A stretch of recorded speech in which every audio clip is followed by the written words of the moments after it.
He was whipped in front of everyone, tied to a post, his back torn open for a crime he didn't commit. But what no one expected was that the daughter of the man who ordered it would fall in love with him. In a world ruled by fear, their love became the ultimate rebellion. Secrets, betrayal, a forbidden escape under storm and fire. This story will leave you breathless. If you believe love is stronger than hate, comment below. Love breaks every chain. The screams sliced through the thick southern heat, sharp and agonizing, each cry pulling tighter on Isabel's chest.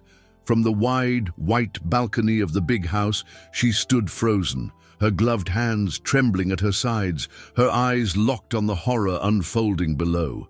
Samuel's back arched with each lash of the whip, strips of skin opened like torn fabric.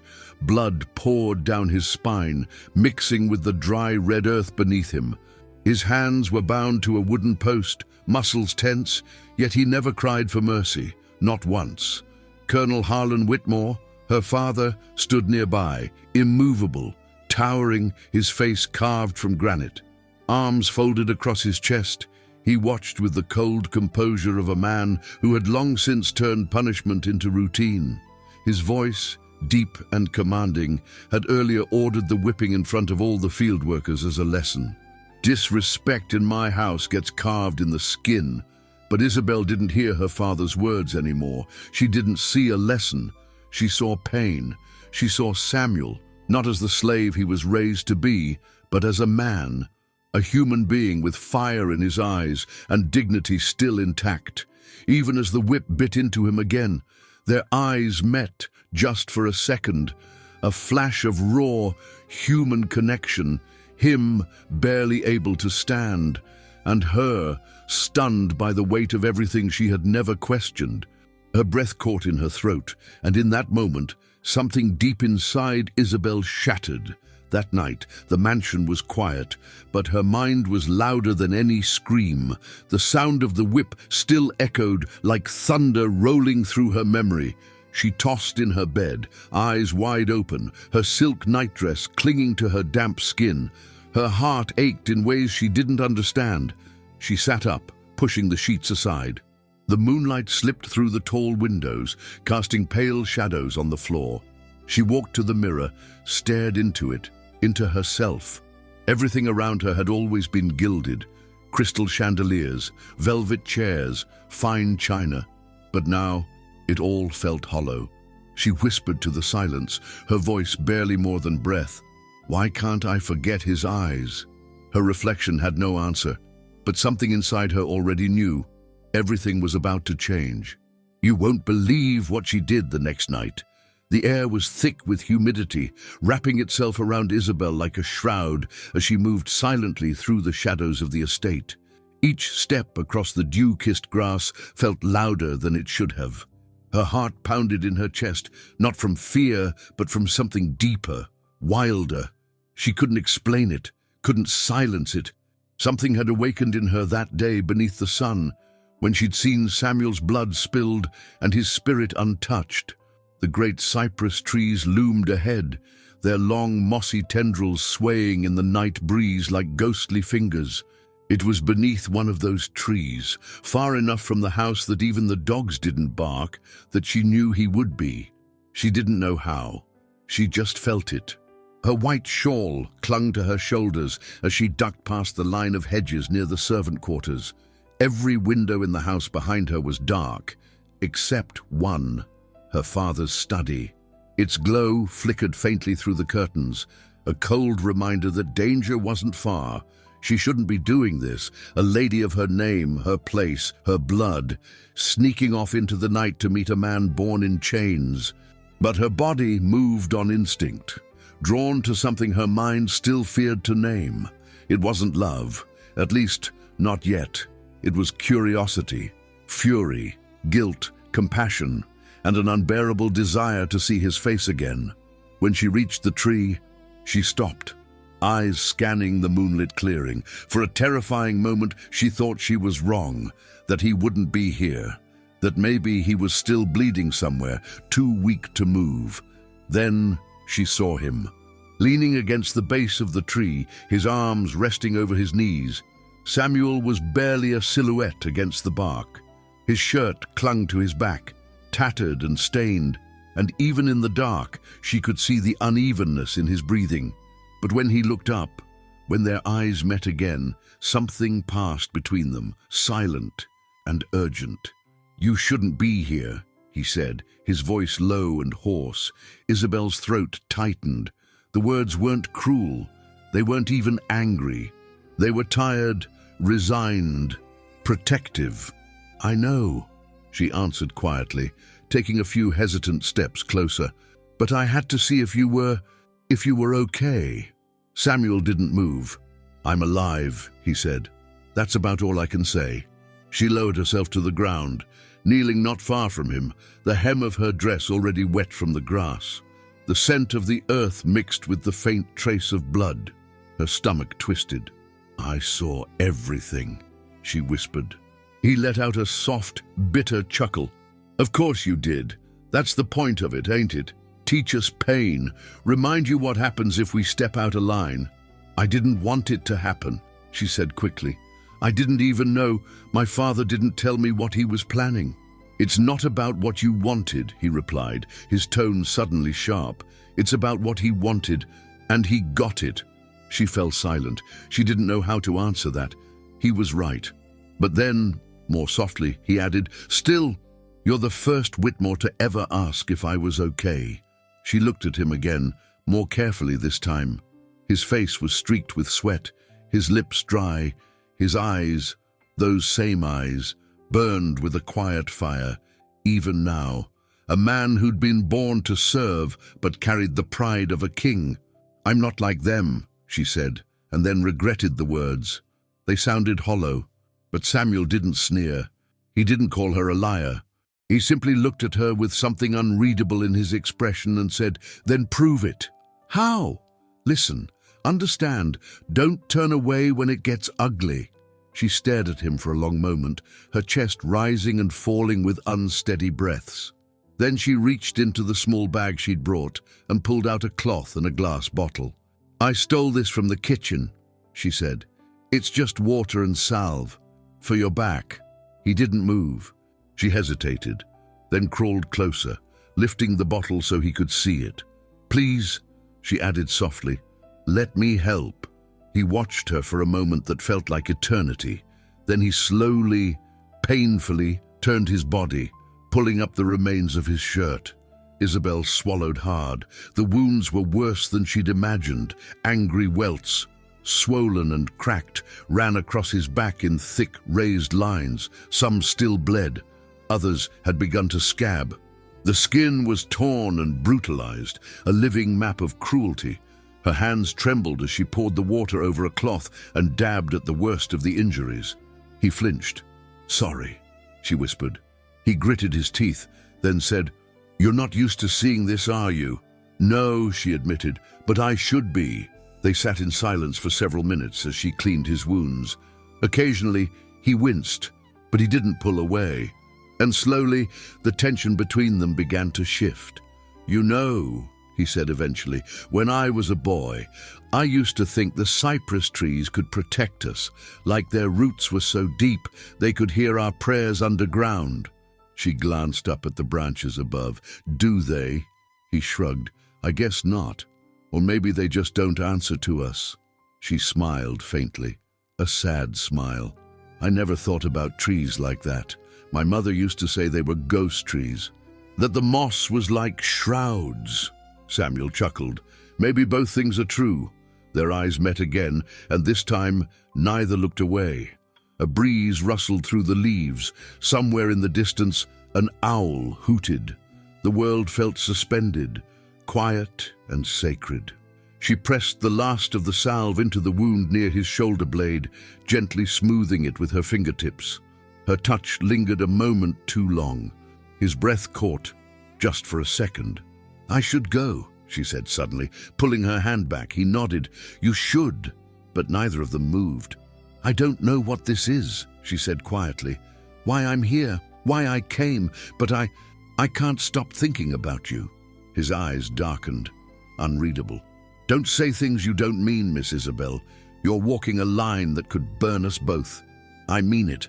He stared at her, his jaw tightening.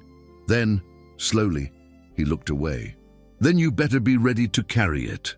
She stood, brushing off her dress, her pulse racing. I'll be back, she said before she could think better of it. He didn't respond, but as she turned to leave, she heard him say softly behind her, You better not.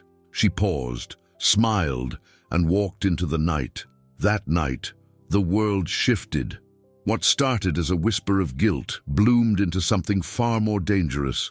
Stolen conversations, hidden smiles, silent longing that grew each time the moon rose. Neither of them dared speak its name, but they both felt it growing.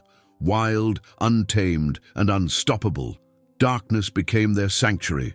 Beneath the blanket of night, when the big house lay silent and the scent of tobacco and magnolia faded into the wind, Isabel slipped away. It began once a week, then twice. Then, as the summer pressed on, it became every night she could manage without raising suspicion.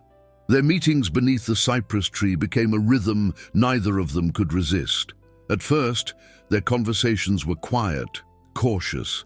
They spoke of things that seemed safe: weather, childhood memories, passing thoughts. But soon, that cautiousness melted under the weight of something neither dared to name.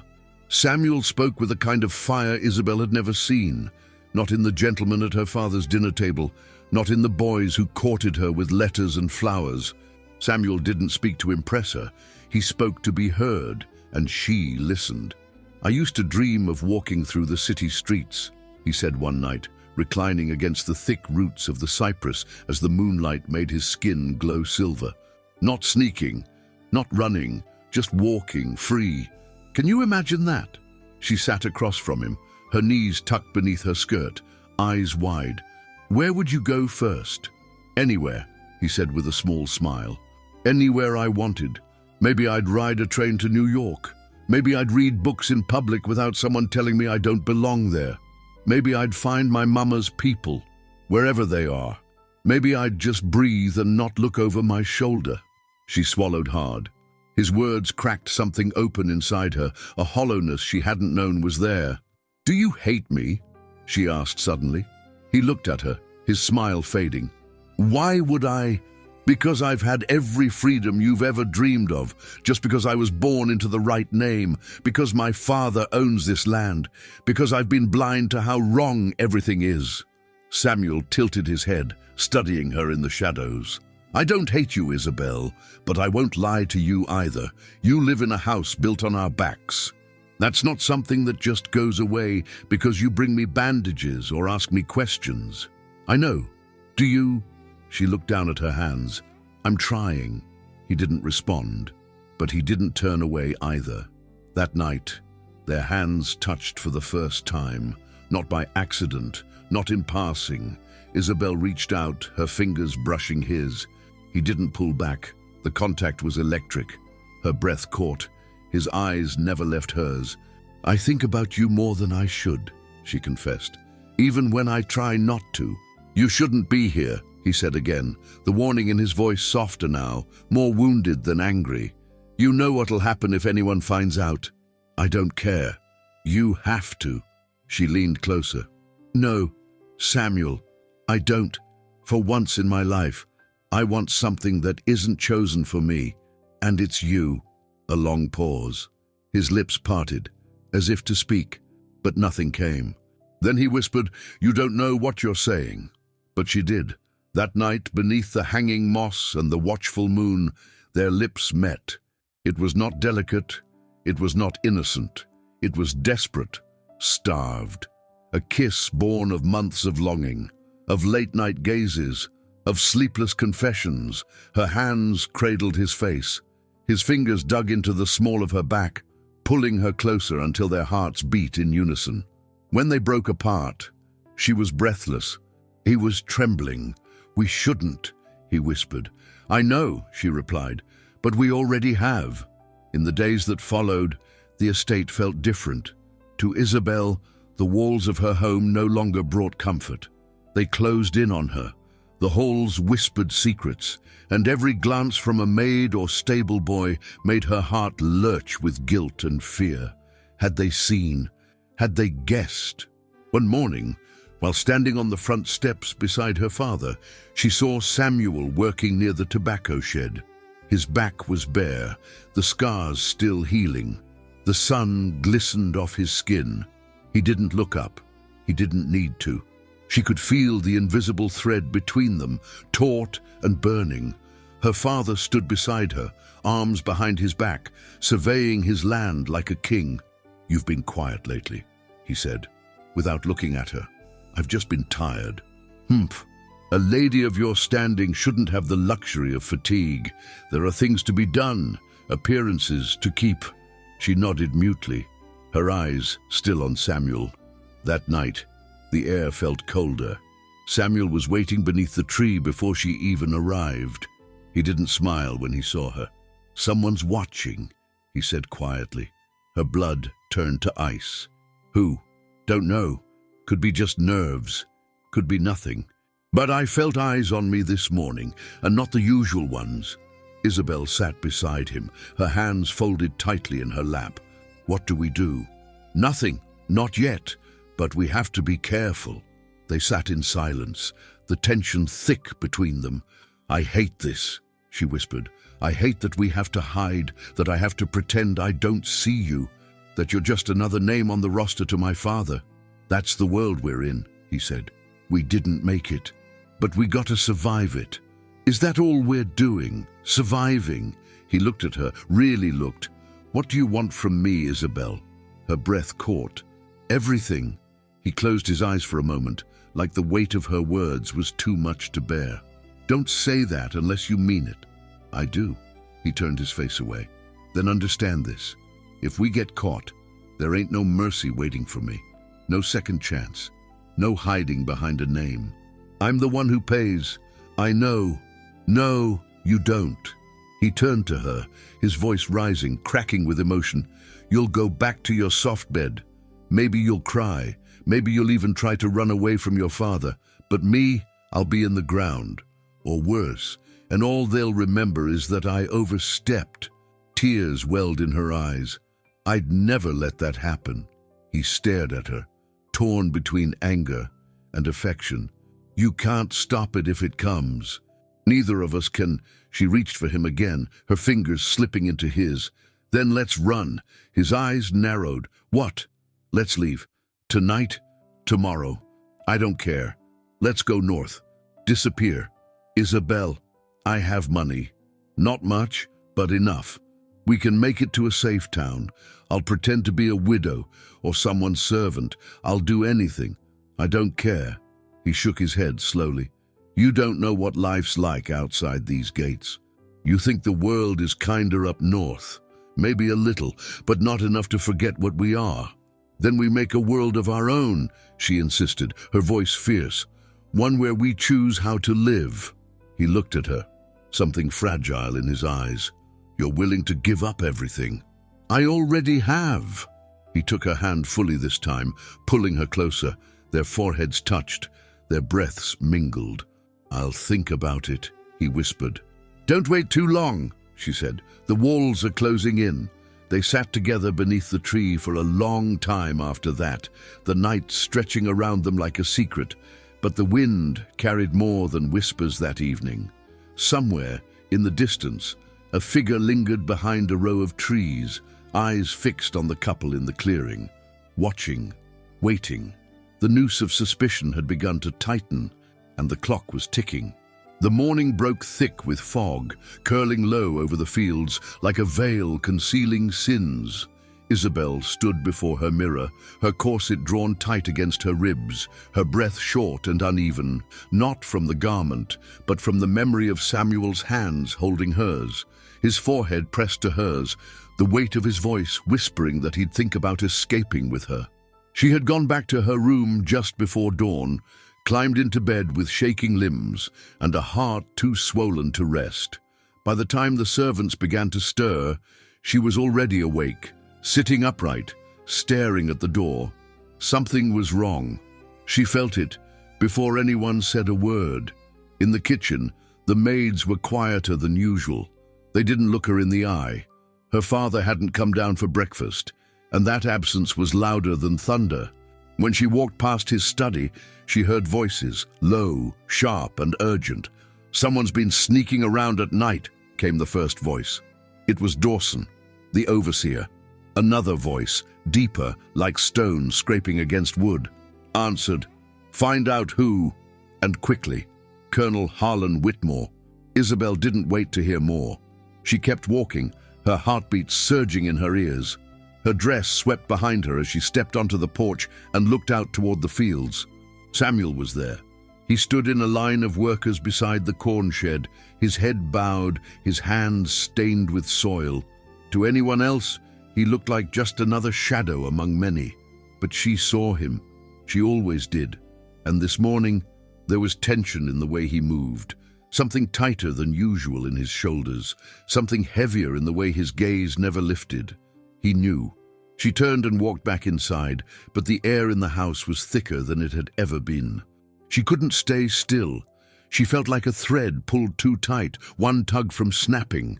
She wandered through the parlor, tried to read, tried to sew, tried to breathe, but nothing settled. Just before supper, the quiet cracked. A sharp clink of metal on stone echoed through the hallway. Isabel followed the sound, heart pounding. In the servants' corridor near the back stairwell, she stopped short. On the floor lay her bracelet. A simple thing. Silver, delicate, engraved with her initials. She always wore it. She remembered the moment it had slipped off, the night before, beneath the cypress, when Samuel had kissed her and she'd lost all sense of herself. She bent to pick it up, but before her fingers touched the metal, a boot came down over it. Her father. "Interesting place to find a lady's jewelry," the colonel said, his voice low and deadly calm. Isabel straightened slowly, eyes meeting his. "I must have dropped it." He leaned in, his breath carrying the scent of whiskey and fury. "Did you now?" She tried to speak, but he held up a hand. "I've been patient, Isabel. Indulgent, even. I let you read, I let you walk the grounds without escort, but this—" He stepped closer, eyes narrowing. "This is something else entirely." She said nothing. Her hands trembled. He picked up the bracelet, turning it over in his fingers. "Tell me who it is." "There's no one," she whispered. "I'm not playing games," he snapped. "Do you think I don't know? Do you think the walls don't speak in this house? I've seen the way you look out at the fields. I've seen you slip out at night. You're not as clever as you think." "I was only walking," she lied. "The house feels suffocating." He smiled, a cold, thin thing. "You think you're in a cage? You haven't seen a cage, girl." With that, he turned and strode down the hallway, his boots echoing with finality. That evening, as the sun dipped low and painted the land in blood-red hues, the colonel ordered every slave on the estate to be lined up in the courtyard. They came one by one, their eyes lowered, their bodies stiff with fear. Guns were drawn, overseers posted on every corner. Isabel stood on the porch, frozen, her breath shallow, her chest aching. "Someone's been trespassing where they don't belong," her father declared, pacing before the line of trembling bodies. "Someone has forgotten their place. I want the truth, now." No one spoke, not a sound, just the wind through the trees and the sharp click of a rifle being loaded. "If I don't get an answer," the colonel growled, "I will choose 5 at random, and they will pay the price." A murmur ran through the line. Still, no one stepped forward. Then, Samuel. He took one step out of line, only one, but it was enough. "I'll take whatever you have to give," he said, his voice strong. "Just leave the others." A gasp escaped Isabel's lips before she could stop it. Her father didn't notice. His eyes were locked on Samuel. "You!" he sneered. "It was you!" Samuel stood tall. "Yes." The colonel's face turned to stone. "You've dishonored my house. You've crossed a line you can't come back from." "I know." A beat of silence passed.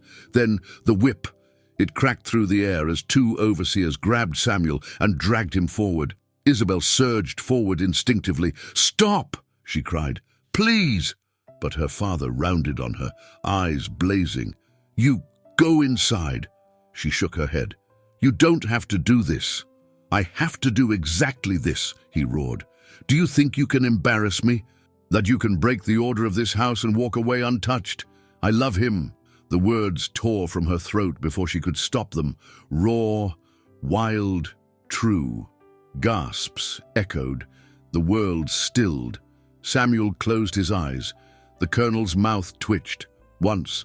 Then he walked slowly toward her, each step deliberate, eyes locked on hers. "What did you say?" "I love him," she said again, firmer this time. He stared at her as if seeing her for the first time. "You shame your mother's memory. You shame this land. You shame yourself." "I don't care."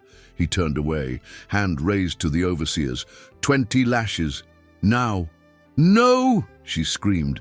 But it was too late. Samuel was thrown to the ground, his shirt torn, his arms bound. The first lash fell, and then the second, and the third. Isabel fell to her knees, sobbing. Her cries were louder than the whip, but no one moved. No one dared. Blood stained the dirt. Samuel did not scream.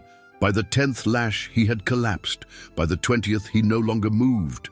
When it was done, the colonel tossed the bracelet onto the ground beside Isabel. "Let this be the end of it," he said, and walked away. The crowd dispersed. The guns lowered. The sun disappeared. Isabel crawled forward, hands shaking, eyes flooded with tears. She reached Samuel, pressed her fingers to his neck. A pulse, faint, but there. "Samuel," she whispered, "please don't die, please." He didn't speak, but his hand found hers. That night she sat beside him in the darkness of the barn, where a sympathetic maid had helped her carry him. She washed his wounds. She held his hand. She whispered every promise she could think of, and by the time the moon was overhead, she had made her decision. They wouldn't survive another day like this. It had to end. The only way out was through the fire. And she was ready to burn. The storm came without warning. The sky, once clear, now churned with black clouds rolling over the horizon like a tidal wave. Thunder cracked across the fields, loud and unrelenting. The rain hadn't yet fallen, but the scent of it hung in the air, thick with tension and change. In the small wooden barn behind the stables, lit only by the flickering flame of a single oil lamp, Isabel knelt beside Samuel. He was breathing, shallow, slow, but he was alive. She had cleaned his wounds again, redressed them with care, whispering to him through the night as if her voice could keep death away. His eyes had opened once or twice, glazed and tired, but he hadn't spoken since the whipping. Now, lightning lit up the sky outside, casting sharp, jagged shadows across the hay-strewn floor. "I'm not waiting another day," she whispered, smoothing a damp cloth across his forehead. "We leave tonight. If we wait, he'll kill you." Samuel's lips parted, his voice no more than a breath. "You'll lose everything." She looked down at him, her expression steady. "I already have." He tried to sit up, but pain stopped him. His face contorted, and she reached out quickly to steady him. "You can't walk far like this," she said softly, but firmly. "We'll have to go slow, through the woods. I've mapped it out. We can cut through the thickets to the old river trail. There's a railway line not far from there." He closed his eyes, shaking his head. "You don't know what's out there. I know what's behind us." She stood, going to the corner where she had hidden a satchel, stolen from her father's hunting closet. Inside, she had packed dried bread, salted meat, a small water flask, a roll of bandages, and a pocket knife. At the bottom, she had tucked away her mother's pearls and a stack of folded bills taken from the colonel's locked drawer, enough to start a life. Somewhere. She returned to Samuel, crouching beside him. "We'll move when the rain starts," she said. "It'll hide our tracks." He opened his eyes again, trying to study her. "Are you sure?" She nodded. "I've never been more sure of anything." The first drop fell at midnight. Then the sky opened in a furious roar. The barn doors creaked as wind slammed against them. Isabel pulled the cloak tighter around herself and Samuel as she helped him to his feet. Every movement was agony for him, but he gritted his teeth and bore it, leaning heavily on her shoulder. They stepped into the downpour. The rain soaked them instantly. The world was nearly black, the only light the occasional white burst of lightning. Thunder shook the ground. The mud pulled at their boots, but they moved forward. They crept behind the fields, past the edge of the cotton rows, and into the tree line, using the cover of the storm and darkness to stay hidden. Isabel's dress snagged on thorns. Samuel stumbled more than once, but they did not stop. Behind them, the great house loomed like a silent predator, every window dark, every shadow watching. As they made their way through the forest, Samuel's breathing grew heavier, his body leaned harder against her. She stopped only once, pulling out the water flask and holding it to his lips. He drank slowly, then nodded that he could continue. "Almost there," she whispered. "Just a little farther." Lightning flashed again, illuminating a break in the trees ahead. The river trail. Isabel quickened her pace, her boots sinking in the wet soil. She tightened her grip on Samuel, encouraging him forward. They broke through the tree line and stumbled onto the old path, nearly invisible beneath the mud and debris. She guided him to a fallen log, helped him sit. "We'll rest just for a minute," she said, kneeling in front of him. "I'll check the map." She pulled a soaked paper from her cloak, unfolding it with trembling fingers. The railway line was another mile northeast, maybe less. They were close. Then a sound, hooves. Isabel froze, eyes snapping up. Samuel lifted his head slowly, eyes alert despite his pain. Another crack of thunder, then the unmistakable creak of a saddle. She stuffed the map back into her cloak and stood quickly, heart slamming against her ribs. "Get up," she hissed. "We have to move." Samuel groaned, pushing himself upright. They turned into the trees again, moving faster now, terror sharpening their senses. Behind them, the sound grew louder, hooves pounding, shouts, flashlights slicing through the trees. "They're following us," Isabel breathed. "He knows." They ran. Samuel stumbled more than once, each step a battle. Isabel's dress tore along the bottom, dragging in the mud. Branches lashed at their faces, and the storm howled like a thing alive, but they kept going. Behind them, dogs barked. She looked over her shoulder and saw the flicker of torches. Too close, far too close. "There!" Samuel gasped, pointing ahead. A clearing, a rise in the land, the railway line. They pushed through the last of the trees and stumbled into the open where the metal tracks gleamed under the rain. At the far end of the tracks, barely visible in the storm, stood a figure in a long coat, holding a lantern. Isabel didn't know if it was the man Samuel had spoken to weeks ago, or a stranger, or a ghost, but they ran toward him. The man stepped forward, lifting the lantern higher. "You sure about this?" he called out, voice muffled by the rain. Samuel answered without hesitation. "No freedom is real unless she's in it too." Then, the sharp, brutal sound of a gunshot split the air. Samuel's body jerked violently, then collapsed to his knees beside her. "Samuel!" Isabel screamed, catching him as he fell. She dropped to the ground, cradling him against her chest. His shirt was soaked with more than just rain now. Blood flowed warm and steady from his side. She pressed her hand to the wound, sobbing. Another shot rang out, hitting the dirt just inches away. From the trees behind them, riders emerged, guns drawn, coats flapping in the wind. And then, him, the colonel. He dismounted slowly, his face grim, soaked, eyes blazing. "You'd throw away your name for him!" he shouted over the storm. Isabel's voice trembled as she looked up at him. "I'm not your daughter anymore," she said. "I'm free!" He raised his gun. A third shot, then smoke and silence. The storm raged on, but the world stood still. Smoke clung to the air like a ghost that refused to fade. The sound of the gunshot still echoed in Isabel's ears, louder than the thunder above. Her hands trembled where they pressed against Samuel's bleeding side, the fabric of his shirt now heavy and warm with blood. Her own dress was soaked through, clinging to her skin like a second, suffocating layer. She couldn't tell if the wetness on her cheeks was from the rain or her tears. She looked up, expecting to see her father still standing with the pistol raised, but he wasn't looking at her. He was staring down the barrel of another gun. The man with the lantern, older, wiry, with a face carved by years on the road, stood between Isabel and the colonel, his own revolver outstretched, smoke still rising from the barrel. His coat flapped in the wind, but his hands were steady. "Step back!" the man growled. Colonel Whitmore stood frozen, chest heaving.